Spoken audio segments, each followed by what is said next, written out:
Ya saludamos a Óscar Charotti, director ejecutivo de Juntos por la Educación. Óscar, un gusto saludarte.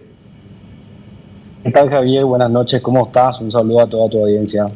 Óscar, lo que pudimos notar es que esa aprobación con modificaciones en Cámara de Diputados al pasar a Cámara de Senadores, obviamente sin modificaciones, así como estaba, porque esas son las recomendaciones que hizo el presidente de la República, Santiago Peña, de introducirlas, bueno, aprobaron tal cual. ¿Les dio tiempo a ustedes desde las organizaciones revisar, analizar y tener un poco un criterio de en qué consistieron esas modificaciones que Santiago Peña sugirió?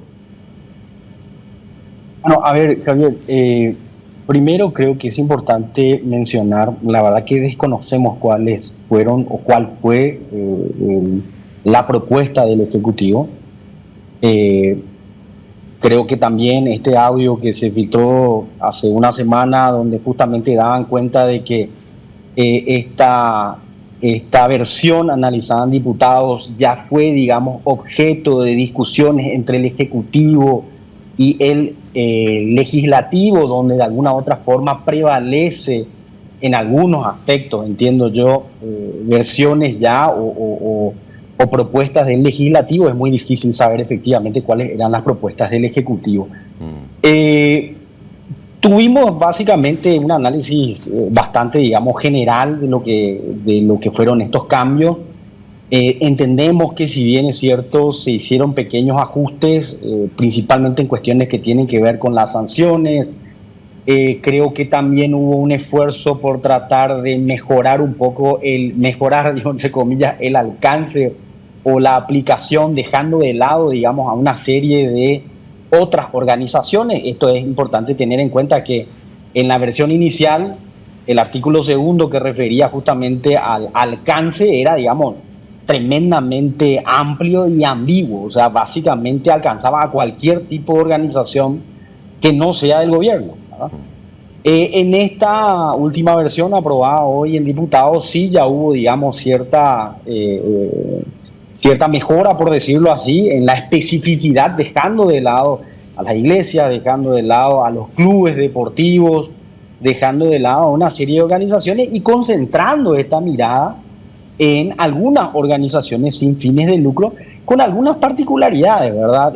Como por ejemplo, organizaciones sin fines de lucro, y creo que en una parte dice, sin importar la forma jurídica de esta, ¿verdad? O sea, mañana puede ser entendida una empresa que de alguna otra forma tenga o asuma una posición con respecto a una cuestión política, y bueno, puede ser que sea incluida como parte o objeto de alcance de esta ley, ¿verdad? Te decía, básicamente el espíritu de esta versión es similar se mantiene, digamos, el mismo espíritu de lo que fue la versión inicial aprobada en el Senado.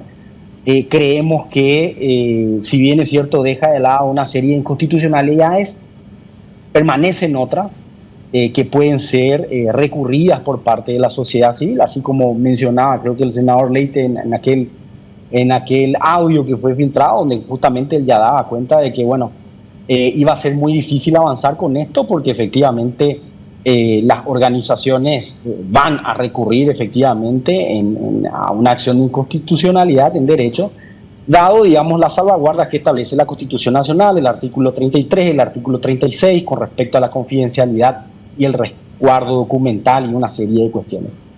Entonces, básicamente eso, Javier.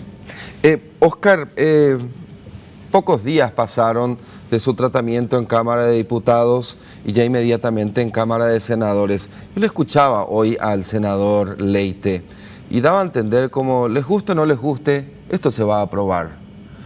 Y es inevitable conducir a esta construcción de la idea unas normativas que tienen un impacto social, que tienen un impacto político.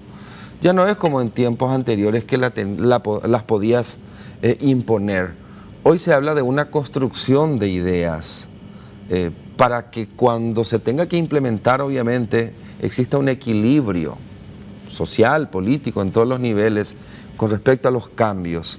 Pero de esta manera, como impuesta y sin necesidad, sin importar que otras voces también tengan que aparecer para la construcción de una normativa, es lo que inevitablemente uno puede concluir, sí, esto tiene más aires de un autoritarismo que de un gobierno en democracia.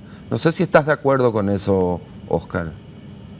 Exactamente, Javier, creo que esto fue reafirmado por parte de los principales promotores de esta iniciativa parlamentaria, no solamente por parte del senador Leite, sino yo creo que recientemente también por parte del presidente del Congreso Nacional, que justamente da cuenta de que esta ley es para perseguir, creo, a aquellas personas que viven de las ONG y una serie de cuestiones, ¿verdad? Y que bueno, viene creo que bastante en línea un poco con esta campaña, bastante violencia, con mucha violencia, de estigmatización, de persecución, de intimidación hacia organizaciones sociales, y que si lo lleva un poco al contexto en el cual nosotros nos desenvolvemos, que es el contexto educativo, realmente vemos que este tipo de iniciativa es tremendamente perjudicial para avanzar en función a los enormes desafíos que tiene la educación pública, ¿cierto? Primero porque tenemos que dar cuenta y reconocer de que si bien el Estado tiene un rol y una responsabilidad fundamental, no solamente en la organización, sino el funcionamiento del sistema educativo nacional y en la construcción de la educación como bien público, es decir, garantizar la calidad educativa para todas o para todos los ciudadanos de este país, sin importar su condición socioeconómica, cultural, de género, de raza. La educación no se transforma desde una visión de arriba para abajo, estatal, normativa. La historia de estos 30 años de gestión de democracia nos han dado cuenta sin número de experiencias e iniciativas que realmente han logrado resultados sumamente positivos, pero que lastimosamente no han logrado ser sostenidas a lo largo del tiempo, no se han logrado consolidar como parte de la política pública, ¿verdad? Pero que nos demostraron que los procesos de mejora en la educación se logran con el trabajo de las comunidades, a través de las comunidades, donde la sociedad civil es fundamental, porque la sociedad civil no es otra cosa que muchas veces aquellos padres organizados para mejorar las condiciones de las escuelas, para mejorar las condiciones de los baños de las instituciones, para pagar los servicios básicos de las instituciones, para pintar las escuelas, para limpiar las escuelas, muchas veces para pagar a los docentes. Y esta semana, justamente la semana pasada, teníamos un concurso, Datos que Cuentan, le llamamos, que llevamos desde la iniciativa principal nuestra, que es el Observatorio Educativo Ciudadano, que es una conjunción de más de 30 organizaciones de la sociedad civil, y eso es público, pueden ver la plataforma del observatorio, donde una chica de Caguazú, Clara, nos contaba la historia, que fue una de las ganadoras, de cómo su comunidad construyó su escuela. Un trozo de madera se llama, y creo que lo terminó publicando también ABC Digital, y creo que está sin duda en la plataforma del observatorio. Ahí vemos que efectivamente la educación requiere de un trabajo comunitario, y esto que se está haciendo realmente es atentatorio para el sentido y la naturaleza misma de lo educativo.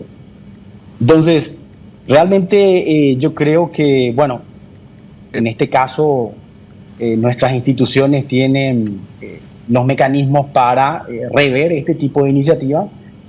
Todavía creo que esto está en manos del Ejecutivo, la posibilidad de realizar un veto, o en todo caso un veto parcial, y de última, bueno, podemos recurrir a la justicia, tal cual como lo decía el senador Leite en su momento, ¿no? Óscar, creo que nadie discute el hecho, es más, creo que todos estamos de acuerdo, que cuando son proyectos ejecutados por organizaciones de la sociedad civil, pero que tienen contrapartida local, por una cuestión constitucional, obviamente tienen que rendir cuentas literalmente de cómo ejecutaron la plata, de cómo desarrollaron el proyecto, los resultados, medición y todo lo demás. Creo que eso es indiscutible y existen los resortes legales. Existen normativas, existen protocolos, procedimientos que hay que cumplir, porque si no, no formas parte del desarrollo de tal o cual proyecto. Creo que esa parte creo que todos estamos de acuerdo, inclusive creo que ustedes están de acuerdo dentro de las propias organizaciones, de que claro, cuando hay contrapartida estatal es indiscutible, porque las leyes exigen eso. Solo que en la construcción del discurso de qué es lo que quieren supuestamente hacer con esta normativa, con la verdadera intención es donde no es congruente, Oscar. Ustedes también analizan de ese modo, desde el punto de vista que es en realidad eliminar todas esas bases comunitarias que tienen voz y voto, de esa sociedad civil como un trozo de madera que es autónoma, que decide, que puede definir sus rumbos, o es silenciar esta parte, este componente de la democracia, o es realmente queremos saber cómo usan la plata. A ver, permíteme, Javier, aclarar lo siguiente. Juntos por la Educación no recibe recursos del Estado paraguayo, ¿verdad? Nosotros nos financiamos enteramente con aportes del sector empresarial y potenciamos nuestras iniciativas con recursos de la cooperación internacional. Y con esto aclaro, simplemente no es que nosotros hacemos lo que la cooperación quiera, nosotros tenemos iniciativas en función, digamos, a las demandas que vemos en territorio, al trabajo que realizamos con las comunidades, y la cooperación internacional nos ayuda muchas veces a ampliar el alcance de estas iniciativas. Totalmente estamos de acuerdo en cualquier iniciativa vinculada con la transparencia. Nosotros de Juntos por la Educación hemos proporcionado, en este caso, a la Comisión Bicameral de Investigación, documentaciones, informes de más de 1.400 páginas con respecto a lo que hacemos, ¿verdad? Con excepción de los datos personales de las personas que sí están salvaguardados por la confidencialidad de cada uno. Pero datos personales me refiero específicamente a datos de las personas que se han vinculado con nuestras iniciativas, pero sin dejar de dar cuenta quiénes, una lista de personas que han estado vinculadas con montos y una serie de cuestiones que muy claramente les ha permitido a quienes quieren ver, dar cuenta y desmontar esas visiones y esas acusaciones que a lo largo de mucho tiempo se venían vertiendo con respecto, por ejemplo, a organizaciones civiles, de que financiamos a periodistas. Uno puede ver en la lista, nosotros prácticamente no tenemos financiamiento a ningún tipo de periodistas, de que financiamos a medios masivos de comunicación, tampoco. Es más, lo contradictorio es que si uno ve nuestras cuentas, ve que efectivamente uno de los medios que más ha aportado a Juntos por la Educación en concepto de donación ha sido el Grupo Nación, por ejemplo, en el marco de las campañas que hemos llevado adelante de remisión de cuentas municipales y una serie de cuestiones, ¿verdad? Entonces, todos los datos que hoy en día están disponibles y que siempre estuvieron disponibles, realmente dan una total y absoluta transparencia. Eso nos da cuenta de que efectivamente este no es el fin realmente de esta iniciativa parlamentaria, nunca ha sido el fin. Repito, lo han dicho justamente los principales promotores. Esta ley es más que nada para perseguir a aquellas personas que efectivamente viven de esto, como queriendo estigmatizar y no solamente también intimidar a la participación, cuando que, como lo decíamos, es una acción fundamental, y creo que el organizarse es la ciencia básica efectivamente para el desarrollo, ¿eh? ¿Crees que el discurso en contra de las organizaciones logró alcanzar esa calificación de estigmatización en todo este tiempo que se venía hablando de la instalación de esta comisión bicameral, de este proyecto que alcanza la sanción en el Congreso? Creo que en cierta medida, y acá aprovecho para decirte, Javier, con todo el respeto, ¿verdad? O sea, desde este mismo espacio en el que hoy en día estás, nosotros y yo personalmente he sido víctima de una campaña de difamación, calumnia e injuria a lo largo de años, ¿verdad? A lo largo de años. Nunca hemos tenido realmente espacio de réplica con respecto a eso. Sin fundamentos, sin evidencias. Y por supuesto que realmente termina no solamente estigmatizando, sino que también intimidando a la participación ciudadana, ¿verdad? A dar cuenta, a exigir, a querer aportar específicamente en esto, y en el caso en particular, nuevamente te llevo a la cuestión educativa, ante un desafío que tenemos por delante como sociedad, que es el mejorar la educación pública, donde sabemos y estamos conscientes de que el Estado y todos sus mecanismos no es suficiente para responder eso. Es ahí donde la sociedad tiene que poder, a través del Estado, integrarse y trabajar cooperativamente para mejorar y quitar adelante. Oscar, de hecho, el discurso de crítica hacia las organizaciones, así en lenguaje común, es ustedes no tienen voto para decidir sobre cómo se van a ejecutar las políticas públicas. Probablemente pueden debatir, acercar sugerencias, pero ustedes no deciden como organizaciones de la sociedad civil. La representación que sí tiene derecho es la que fue electa, la que en comicios ganó elecciones y demás.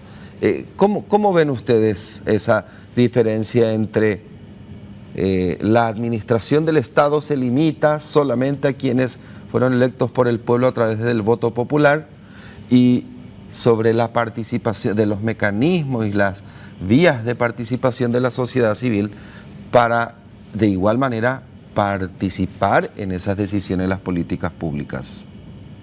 ¿Cuál es el camino correcto?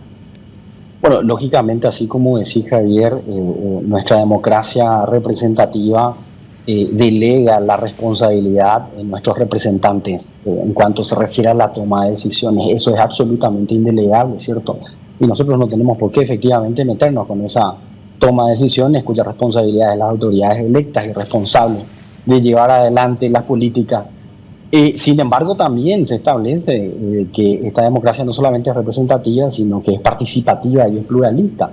El estado de la educación paraguaya, la crisis que venimos arrastrando de décadas, nos obliga como un colectivo de la sociedad a participar. Nos obliga como colectivo efectivamente a no quedarnos de brazos cruzados y ofrecer y extender nuestras manos, nuestras capacidades, nuestros recursos, nuestro tiempo para colaborar con el Estado, para colaborar con las instituciones públicas, para colaborar con las organizaciones civiles, con las familias o con las escuelas.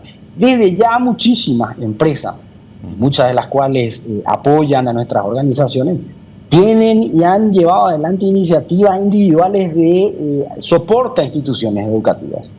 Hemos visto cientos de escuelas que han sido apoyadas por parte de empresas, y empresas que han visto que efectivamente gracias a ese apoyo han mejorado sustancialmente las condiciones de educabilidad de los jóvenes.